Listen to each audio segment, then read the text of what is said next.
Hello বন্ধুরা, সবাই কেমন আছেন? আশা করি সবাই ভালো আছেন। তো নতুন পে স্কেল দ্বিগুণ হতে পারে মূল বেতন। সরকারি স্বায়ত্তশাসিত কর্মকর্তা কর্মচারীদের নতুন বেতন কাঠামো নির্ধারণের জন্য 1 দশক পর জাতীয় বেতন কমিশন গঠিত হয়েছে। কমিশন ইতিমধ্যেই কার্যক্রম শুরু করেছে এবং আগামী 6 মাসের মধ্যে নতুন স্কেলের সুপারিশ করার কথা রয়েছে। কমিশন বর্তমান সাধারণত নাগরিক, সরকারি চাকরিজীবী, সরকারি প্রতিষ্ঠান এবং বিভিন্ন অ্যাসোসিয়েশন ও সমিতির কাছ থেকে বেতন কাঠামো সম্পর্কে উন্মুক্ত মতামত গ্রহণ করছে। মতামত গ্রহণের শেষ তারিখ নির্ধারণ করা হয়েছে 15ই অক্টোবর।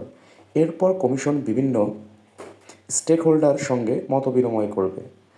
নতুন কমিশনের এক সদস্য নাম প্রকাশ না করার শর্তে গণমাধ্যমকে জানান, 10 বছর পর কমিশন গঠন হয়েছে। এই সময়কালে মূল্যস্ফীতি অনেক বেড়েছে, তাই সংশ্লিষ্টদের চাহিদা বেড়েছে। নতুন সুপারিশ প্রণয়নে মূল্যস্ফীতি বিবেচনা নেওয়া হবে, যাতে মানুষ খুশি হন। বর্তমান প্রথম থেকে 20তম গ্রেড ভেঙে পুনর্বিন্যাস করার সম্ভাবনা রয়েছে। তবে সর্বনিম্ন ও সর্বোচ্চ বেতনের অনুপাত কমিশন শেষ পর্যন্ত কোনটি সুপারিশ করবে তা জানতে আরও কিছুদিন অপেক্ষা করতে হবে। কমিশনের সদস্যরা ইঙ্গিত দিয়েছেন যে নতুন স্কেলে মূল বেতন দ্বিগুণ হতে পারে। এর ফলে প্রথম গ্রেডের সর্বোচ্চ বেতন হতে পারে 1,56,000 টাকা এবং 20তম গ্রেডের সর্বনিম্ন বেতন 16,500 টাকা। নতুন নিয়োগপ্রাপ্ত বিসিএস কর্মকর্তাদের বেতন শুরু হবে 44,000 টাকা থেকে, যা বর্তমানে 22,000 টাকা।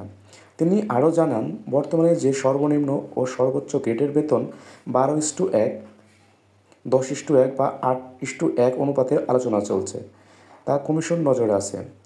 এজন্য 20টি গ্রেড ভেঙে গ্রেড সংখ্যা কমিয়ে বেতনের অনুপাত সামঞ্জস্য করার চিন্তাভাবনা করা হচ্ছে।